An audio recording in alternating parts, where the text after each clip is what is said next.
Assalamu alaikum, everybody. And we are lucky enough to be here in Toronto today with our Mayor of Toronto, Mohtama Olivia Chow, is here with me. And before I go any further for our interview, I definitely thank everybody who participated and arranged this interview. It is very important because Toronto, and I will share something good as well. And I'm told today, and I came to know today, that these days, our Mayor Olivia Chow in Toronto, she's very focused for the budget, and she does not want to think about anything else. I do have those questions as well, but she says, what I can do for the people of Toronto, that is her priority at the moment. Mayor, thank you very much for allowing us to be with you. Assalamu alaikum. It's wonderful to have an opportunity to talk about what matters to our lives, how to make life more affordable, because times are a bit tough. Right. Not for everybody, but it's you have to stretch your dollar a bit. So what can I do here at City Hall to make life a bit better for everyone? I'm very focused on that. That's beautiful, because there are so many other things, because the other people are focused on other things, but she's at the moment only focused on the budget. We'll definitely, first of all, before going any further, I would like to appreciate you for one more thing is, once you took over, I had been here for a long time. I have seen you working with late Jack Clayton, and he did a great job. And but one thing, once you became the mayor of Toronto, as far as in my past, I have seen this is the first mayor once somebody from the province, like Conservative Party, they help you to look after needs of Torontonians and how to make their life comfortable. You came up and you appreciated him a lot. That is a big deal. How would you elaborate it? Would you like me to hold on to? Oh, yeah, good. Okay, good. Yeah. Well, why did I get into politics in the first place? Why did I run for office? I was a member of parliament. I was a counselor. I took care of kids in school board. It's really ultimately, what can I do? What can I make a difference? That is what matters. So I could work across the aisle, they call it. Doesn't matter which party it is, what levels of government. If we can do something together, then we can accomplish something. I've always said stronger together. It's something that I've learned that long time ago. It's much better if we come together. Two brains better than one, right? So when the premier said, let us talk, I said, let us talk. Let us talk about that Gardner and that Don Valley Parkway. People from Markham, Richmond Hills, come down 404 to Toronto. How is it that we have to take City of Toronto property tax to pay to maintain these highways? Because if I don't need to do that, then I could take the money to make TDC more affordable, to put food in schools for kids. I can open up the libraries more often. I then have all the money to fix all the things that I need to fix. He said, okay, Mayor, we'll do that. That's the new deal that we were able to get billions of dollars to help the city out so that we can, for the first time in 23 years, our credit rating went up. What does that mean? That means the international market, when we put out bonds, it's selling like hotcakes. So the international market, the money market, has confidence in the government of Toronto. That means our credit rating goes up to AA+, AA+. That means that we save money. That saved the City of Toronto money, saved you money. So I'm very proud of that. Beautiful. Now, Mayor, I understand, as I said before, you are very focused for the budget at the moment. Now, you propose the residential property tax increase after the average home owner's annual bills. What would you say about that? Yeah, the 2.2% tax increase is $91 per year. That's not a lot of money per year that you have to put in as an increase. And I want to make life more affordable for people. And I've heard enough stories about people, they work double, triple shifts, the entire family works, including the kids, in order to save up to get a house, but the mortgage have gone up. Nothing we can do about that. But if I could lower the cost for the family, then life is a bit better. There's a bit more money left. When you have more money left in your pocket, occasionally you can go out, that help our small business, and have a meal, and buy a few clothes maybe, right? Get a gift for your kids. That helps. So that's why we kept it very, very low. Partially, the reason why we can do it this year is because I did the hard work for the first 2 years to fix the financial problems that I had. I inherited a $1.8 billion budget hole, budget deficit. 1.8 billion. That's Deficit. 90 deficit. Yeah.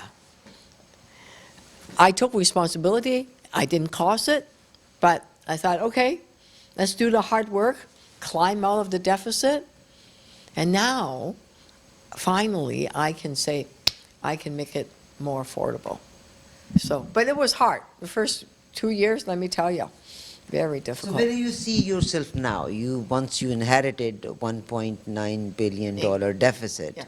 So now we are again in the phase of making budget. Where do you think, is there a deficit and how much deficit it is?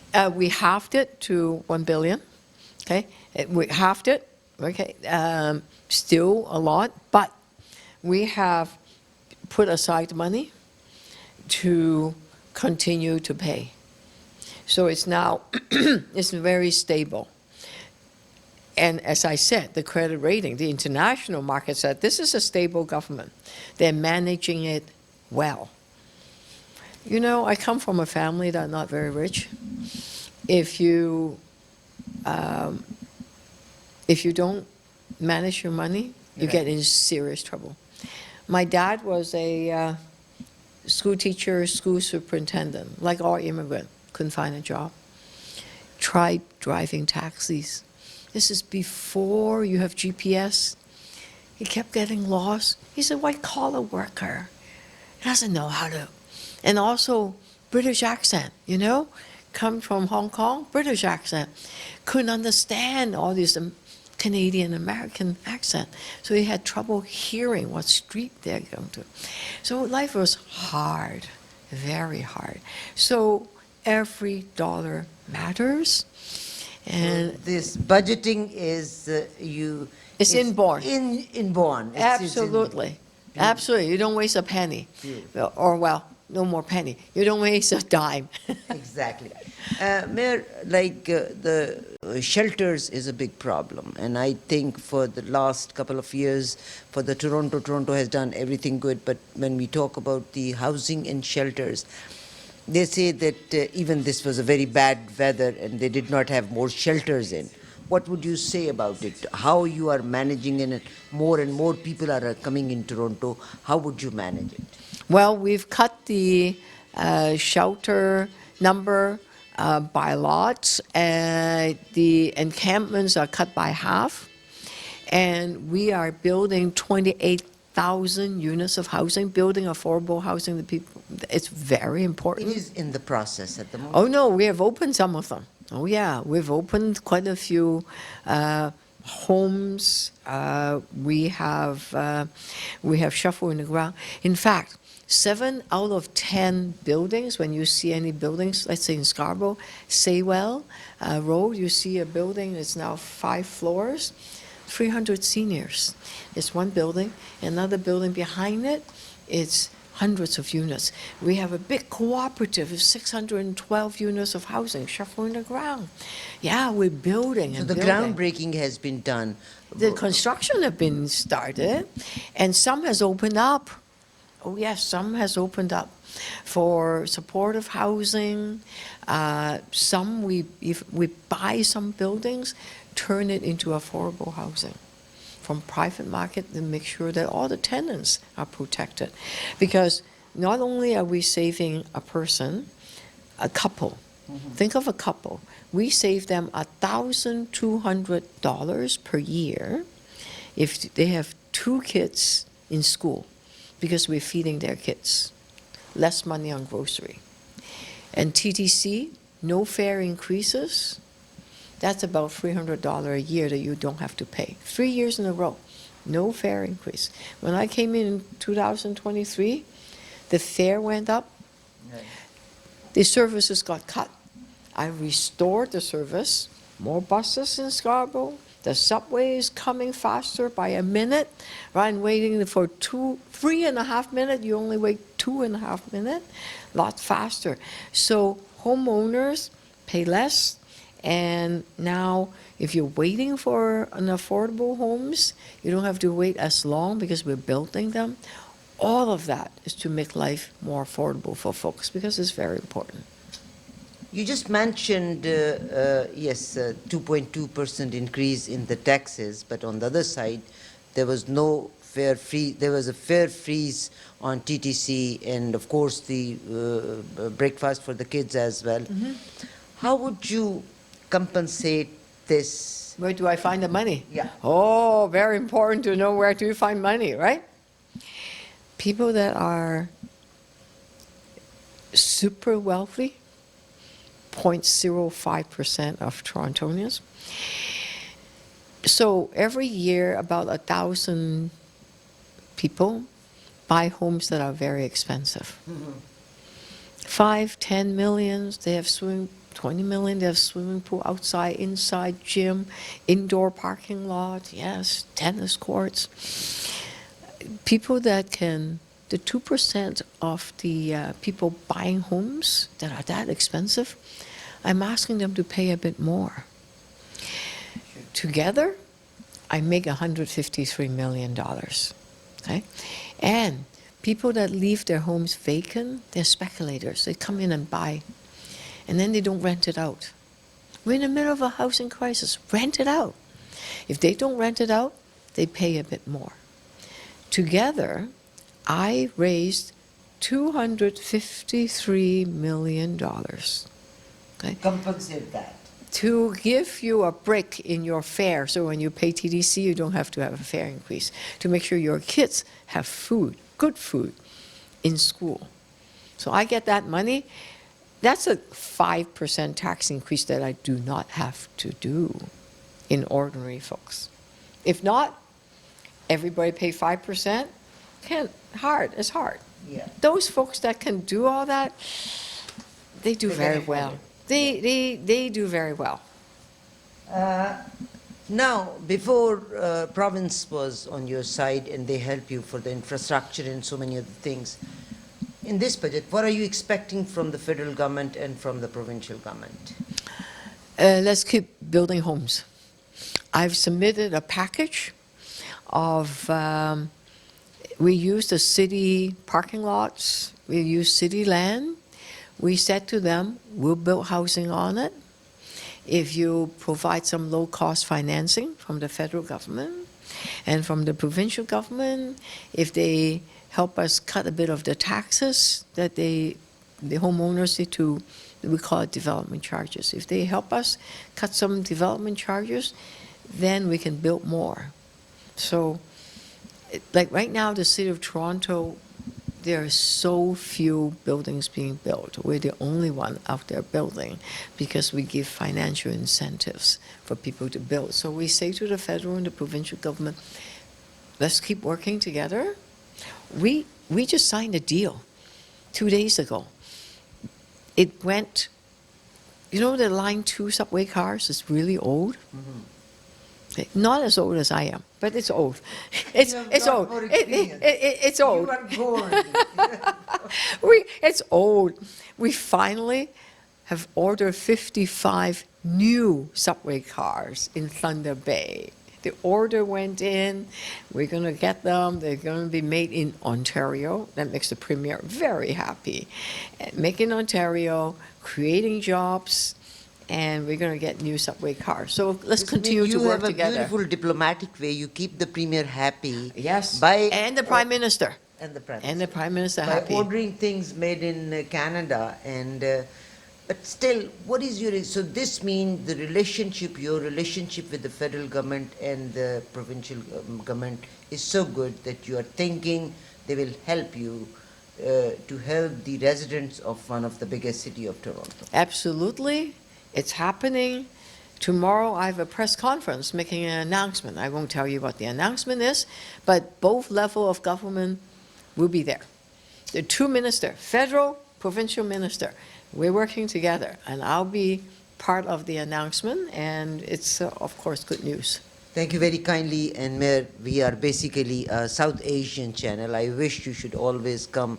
There are so many South Asian in Scarborough, in all these areas, representing our Pakistani and Indian communities. You are more than welcome. Please do come. There are a number of producers as well. We wish if we can arrange a meeting with you, with our producers, so that you can meet with them and you can talk to them.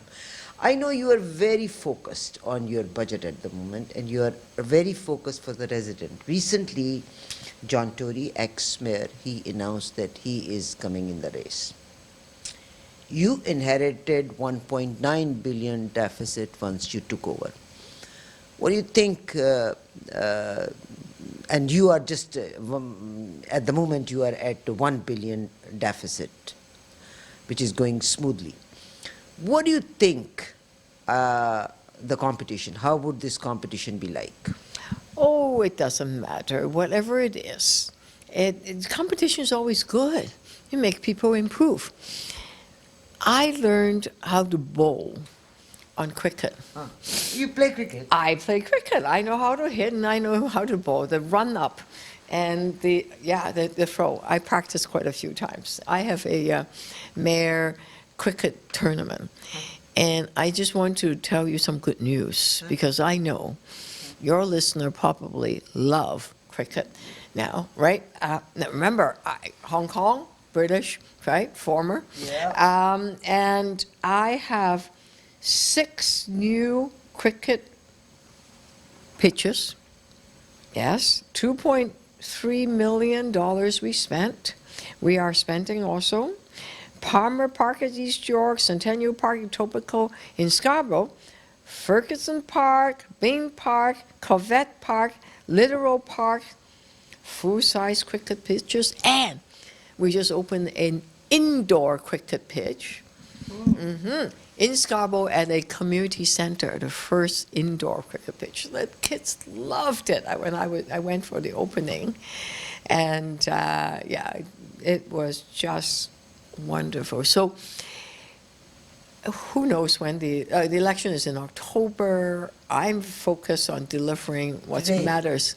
I'm focusing the here and now.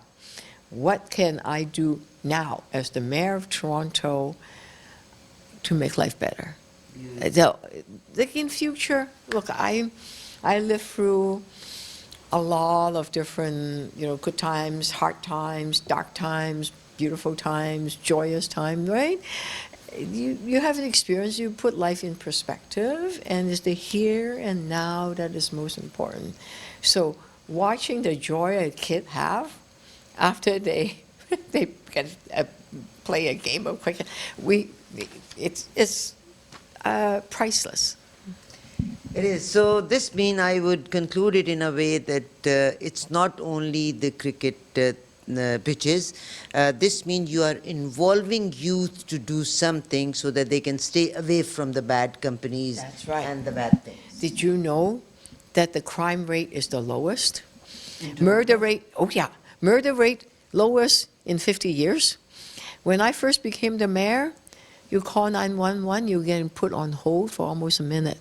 You know how fast, when you call 911, how long you have to wait? 3 seconds. International standard was 15 seconds. A few months ago it was 23 seconds, right? I went from a minute plus to 23 seconds is now 3 seconds. What's the magic? Hire more staff. And the crime rate gone down. Murder rate, homicide by half, stealing cars, carjacking, 33% decrease. Everything is down. Why? Young people have something to do. After school activities, they go to the library.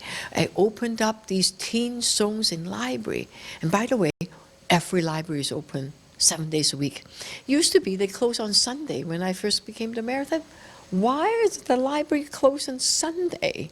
Sunday is the time that people have some time. How is it that when you get off work, after work, 6 o'clock, the library closed? Open up in the evening, open up on the weekends, open up especially for kids, teenagers, after school. And it's so popular, they have a place to go. Going to a library is a good place. I much rather they go to a library than wandering around who knows what, right? Just on their phone, doing screen, yeah, right? So that's why you look at the crime rate have dropped, more cops on the street, more firefighters, paramedics, mental health workers, all of that. Safety, Do you important. think mental health still has a problem in Toronto, though? Because we have seen certain, the burning others or drugs more in Toronto. What would you say about that? It's true. That is why we expanded our mental health crisis worker, funded 100% by the city across Toronto. We expanded it. They are now even in TTC. Because sometimes some of the people that have mental illness are inside TTC, right? So we have mental health workers to help.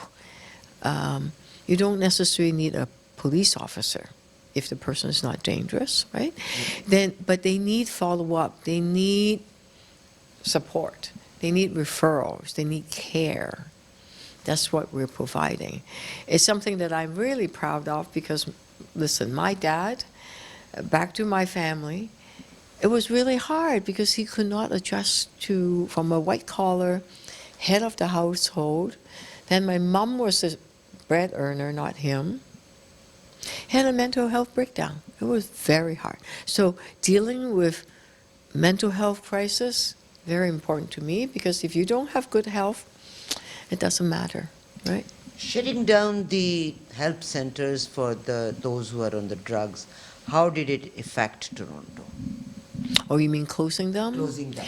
We, the Premier and I made an agreement. I said, you close those. I need to open up something called Heart Hub. What is it? It is a place where a person that are in crisis, it could be homeless, they are addicted, or they have mental health issues, or they just need a meal. It's a one-stop shop for anyone that are in a bit of trouble, you need a bit of help. So it used to be that they would go to one place for mental health, another place for shelter, another place get primary care. You know, the foot have a problem, you know, they need to see a doctor. We have one place where there's drug treatment, mental health, having a shower, a meal, food, all of that in one place. It's called a Heart Hub. We're opening that. So that really helps It's in them. the process to open, or you already opened it? We are building it. We got the funding agreement from the provincial government. It's about $14 million. We made the deal. They have already provided half the funding, so we're building it, and we will be able to open it very soon. Inshallah. It's inshallah, God willing. Yes, yes, yes, yes, yes. It's happening because I understand that what the Premier wants. And I said, okay, that's what you want, whether I agree with it or not. I need I need a place for these people to go. He said, yeah, you're right, Mayor, you're right. I said, well, let's build something that helps the whole person, not just a part of the person. Because the person ends up going from one agency to another agency to another agency, and they get lost. Great. So this means at the time, election is in October, the mayoral election, but our mayor, Toronto, Miss Olivia Chow, she is focused only for the budget at the moment to bring in help for those who are ill, mentally ill, or they need help. You are focused on Ordinary that. homeowners, ordinary homeowners, anyone, any Torontonians. Any Torontonian. Yeah. So, any message for those, who you can serve from the South Asian community? Any message what you want to deliver to? Well, Ramadan is coming, and I'll see everybody in the iftar dinner. Oh yeah, February, right? It's February. It's 15th, mid-January, almost, almost February. Yeah, I'll see you at the after dinner. We host a big after dinner right here. After we have right here at City Hall, we have a big celebration at Council Chamber and then at the Rotunda. So I co-sponsor it with Deputy Mayor Osman Malik, and we packed the place. So it's coming at a time when we can reflect, when we worship, and then we have the Ramadan Mubarak signed out in Nathan Phillips Square. Okay, so in the month of Ramadan, you're doing to put that. Yes, absolutely. It will be lit up also, so it should, it's Thank you, happening. Mayor. I wish you all the best. Torontonians, Mayor is very focused, and of course, we are all here to support her. I thank you very kindly for your time, though. Thank you so much for your time, and let us meet together We soon, very soon. We will, and we wish you should come and meet all our producers. They are all phenomenal, very settled producers, and we look forward to seeing you there as well. God bless you. Thank you.